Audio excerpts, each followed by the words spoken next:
Hello, friends. Welcome to Catholic Minute. Special guest, actually two today. Look who's sitting beside me. Yeah, you're welcome.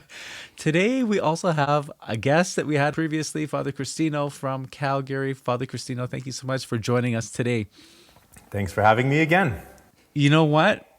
Janelle has a question for you. So, Father Cristino, let's just say God did not call you to the priesthood and he called you to be a father of a family. What would you do? Like, what would be non-negotiables that you would do with your family in terms of like devotions? And how would you try to raise your children in the faith and to keep your kids Catholic and like faithful, like beautifully on fire Catholic? That is a really interesting question. And it's funny because you present it in a way like that it's a hypothetical scenario where I have to imagine that I was the father of children as opposed to a priest. But in a way, I think I would look upon my parish ministry, or in this case, the chaplaincy that I direct, as being my children. As I get older, because I now feel much older than the people that I serve, I actually am becoming more attuned to having a paternal heart. I have a paternal instinct for these people that I feel I can legitimately call kids, especially these young people in their first year of university. And so I see that the way in which I try to promote devotion inside of like our chaplaincy community, for example, I hope would be just a mirror image of what I would do if I was the father of a family of my own biological children with my wife, and I would want to see us still striving for the same things. And for me, that involves an unquestioning devotion to the Holy Eucharist, a devotion to our Blessed Mother, and devotion to the saints. You might say, wow, that's pretty novel. But I think we have to be careful that we don't overcomplicate things here, because this is what our Lord has given to his church. And in the domestic church, these must be the pillars. And so we look first to the Eucharist. And I think what I would love to see is that we find it natural to talk about the Mass. I can remember when I was growing up, sometimes when we were preparing for the sacraments, whichever sacrament was coming next, my parents at supper would kind of grill us, do you remember, what do you say when the priest says this, what do you say? And it felt fun. It just felt like so natural, such a normal thing for us to be talking about. And only later did I realize, I don't think too many of my friends talk about Mass and the things that you say at Mass when they're at supper with their family. So not only to focus on it, but to focus on it in a way that makes it feel very natural. This is just a normal part of our family's life. And so I try to instill that in the work that I do now. Let's talk about the Mass. Let's try to understand what is the Eucharist, so that we can love him in the Eucharist. We cannot love what we do not know. And so we have to know him. We have to know the Eucharist in order to love him in it. And Our Lady, it's a no-brainer. How can't you love her? How can't you love her? And when we were growing up, again, this was such a natural part of our family's life. In fact, I don't think I ever heard my mother not refer to Our Lady as Holy Mary. That was just how she talked about her, Holy Mary. And to me, now looking back, I think, what a beautiful way of setting her apart. We talked about her. My mother's Italian, so there's pictures of holy things everywhere. That's just kind of how our house was decorated. But the fact that she wasn't just Mary, she was Holy Mary. To have that sense of familiarity, but also awe, that there was something different about her. And so we had to love her differently.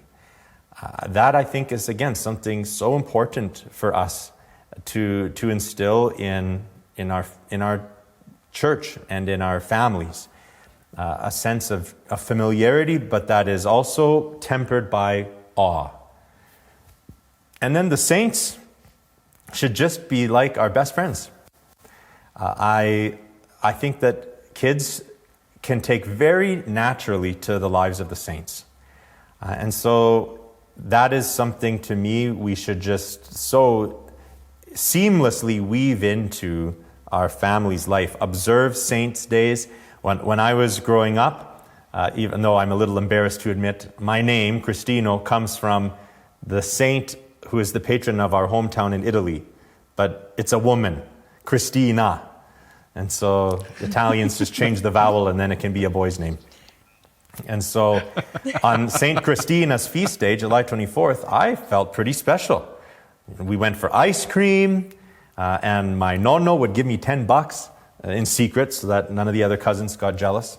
But what a natural way of teaching me to have devotion to my patron. So we should be celebrating name days with children, as importantly as we celebrate their birthday. Giving them images of those saints to keep in their room, teaching them to have devotion to them, reading stories about the lives of the saints. It shouldn't be the only thing we read. You should be reading a good assortment of things in family life, and it should feel like it's just normal that among those things would be the lives of the saints. So, I don't know, those are a few things just off the top of my head. Not very creative, I guess. Mm-hmm. No, I think those are awesome. Very tangible things. In terms of like devotion to Our Lady, was there like, certain feast days that you would really kind of like highlight, or, would a daily rosary be something that you would want to see in your family home, or? Well, yes, I mean, curious.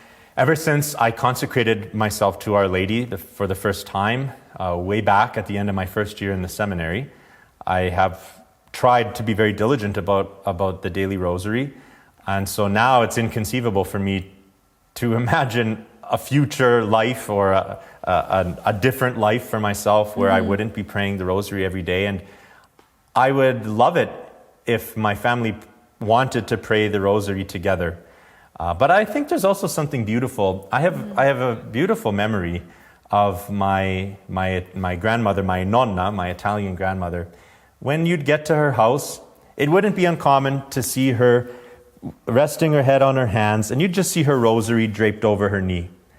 And it didn't mean anything to her. She'd pick it up and smile and be so happy to see you, and she'd put it aside, but you knew that she was going to go back and finish that rosary later. But in her spare time, that was what she did. And I think it's also good, as much as the family should pray the rosary together, I think that's a beautiful thing.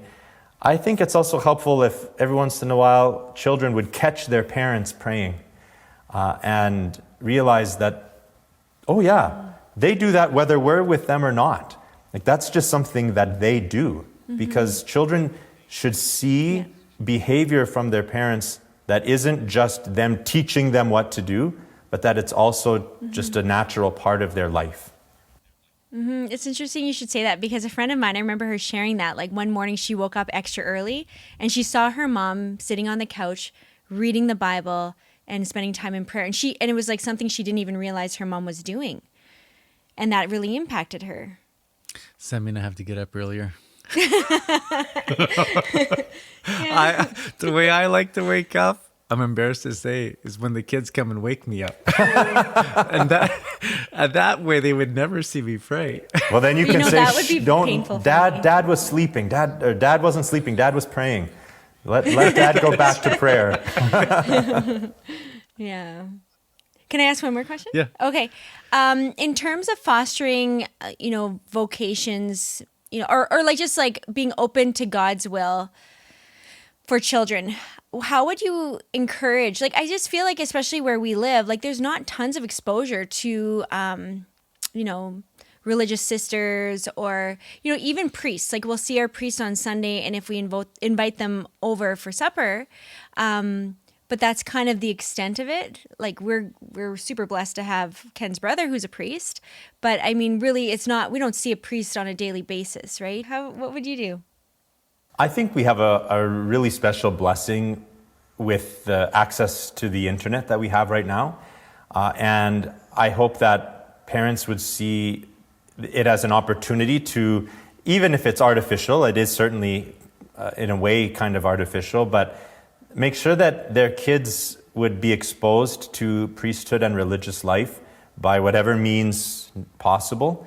If they're not going to see them very often, they're probably not going to see religious sisters very often because there's just so few of them left who are active in our community. But there are lots who have, social media presence, and just to make sure that they see that, and being exposed to it doesn't have to happen super often to be impactful.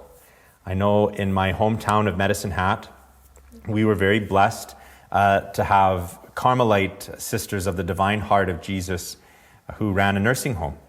And they never really went anywhere because they were semi-cloistered, so they had their convent attached to the nursing home and they just cared for those elderly people all the time. But it was so mysterious to go and see them.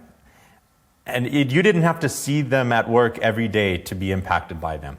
And on the very rare occasion that you'd see them at Safeway or Sobeys or something and realize, oh my gosh, they buy groceries. Like, this is amazing. Those sorts of things help make it feel more natural. So I think we need to do what we can to provide the opportunity for children to see priests and religious going about their work, even if that has to be online. But also remember that it doesn't have to be super often for it to still have an impact. Father, thanks for your insights on faith and family, and thank you for being with us once again. Friends, if you've been blessed by this video, please share it with other people, and we will see you very soon. God bless.